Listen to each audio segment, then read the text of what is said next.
AMUSENS, an EU-funded project, is building a tiny, low-power, AI-enabled gas sensor platform to make the air we breathe easy to understand and easy to act on. How tiny? Super tiny. Think of a discreet personal companion you can wear on a wristband or clip to your phone. User requirements, co-designed with citizens in a dedicated workshop, outline this scenario.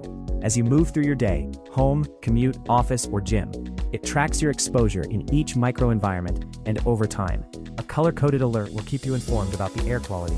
Like a traffic light ranging from green to red, the color code will be associated with explicit phrasing, providing recommendations on the best practice to adopt. You can access specific sensor data using an app on a connected device. It will offer layered information on specific gases and trends it has collected throughout the day. When associated with a positioning system, it distinguishes indoor versus outdoor sources, uses sound, vibration, or light notifications when needed.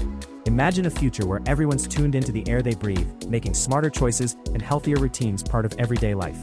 AMUSENS is not just about tracking air quality. We envision real environmental awareness, for example, improved health and well-being by lowering personal exposure, especially in workplaces with harmful chemicals, for example, cleaning, hairdressing, and dry cleaning.